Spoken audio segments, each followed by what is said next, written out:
Assalamualaikum warahmatullahi wabarakatuh. Kita akan membahas IPA kelas 8 semester 1 bab 1, yaitu tentang gerak lurus beraturan dan gerak lurus berubah beraturan atau GLBB.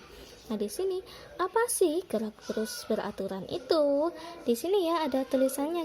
Gerak lurus beraturan adalah gerak suatu benda pada lintasan garis lurus dengan kecepatan tetap. Ciri-cirinya itu kecepatannya konstan, V-nya konstan, tidak mengalami percepatan, artinya A-nya sama dengan 0. Dalam waktu yang sama menempuh jarak yang sama. Di sini rumusnya ada satu ya kan?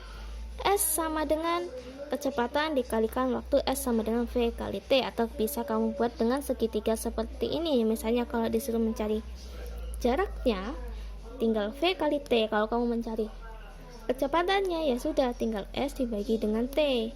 Begitupun kebalikannya.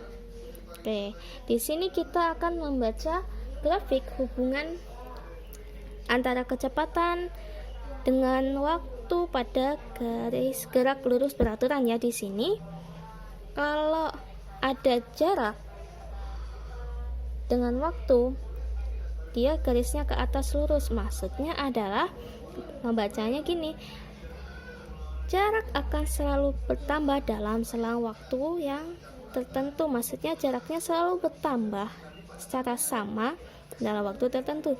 Sedangkan pada grafik yang kedua di sini hubungan antara kecepatan dengan waktu. Di sini dibacanya kecepatan akan selalu konstan atau sama dalam waktu tertentu. Artinya dia tidak mengalami pertambahan kecepatan. Oke, kita lanjut lagi. Gerak lurus berubah beraturan di sini artinya adalah gerak suatu benda pada lintasan lurus dengan kecepatan yang berubah secara teratur tiap sekon atau kecepatannya tetap. Nah, di sini ciri-cirinya kecepatannya tak konstan, artinya dia berubah ya. Terus di sini ada A atau kecepatannya konstan, dia tetap. Nah, di sini contohnya apa kok yang dimaksud kecepatannya tak konstan tapi kecepatannya tetap? Nah, di sini awal mula ada sebuah mobil berjalan dengan 2 meter per sekon. Nah, dalam waktu 1 sekon kecepatannya bertambah 2 meter per sekon. Maaf ya, di sini kasih kuadrat, ini tadi lupa. Kecepatannya bertambah 2 meter per sekon kuadrat, maka dia akan lama-kelamaan berubah menjadi 4 meter per sekon. Berubah lagi menjadi 6 meter per sekon, berubah lagi menjadi 8 meter per sekon. Ini kecepatannya kan berubah. Sedangkan percepatannya dalam sekon ke sekon dia tetap sama, yaitu A sama dengan 2 meter per sekon kuadrat. Gitu. Oke, lanjut lagi di sini. Yang nomor 1, rumusnya.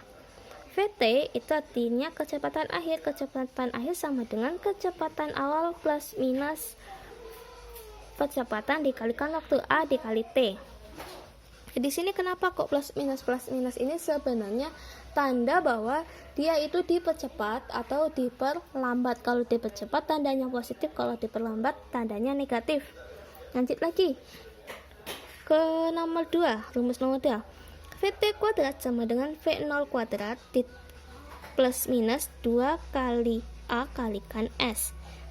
Rumus yang ketiga, S sama dengan V0 dikali T plus minus setengah dikalikan A ditambahkan T dikali T kuadrat. Nah, seperti itu rumusnya ya. Rumus ini digunakan jika ada suatu soal yang ditanyakan, misal kayak kecepatan akhir atau kecepatan awal atau kecepatan yang dilalui berapa nih gitu.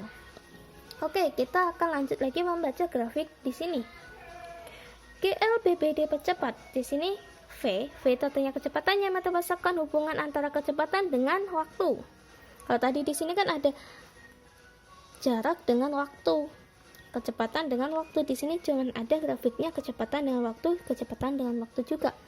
Di sini kenapa kok di yang ke atas ini, arah ke atas dari bawah ke atas ini GLBBD percepat? Ini bacanya seperti ini.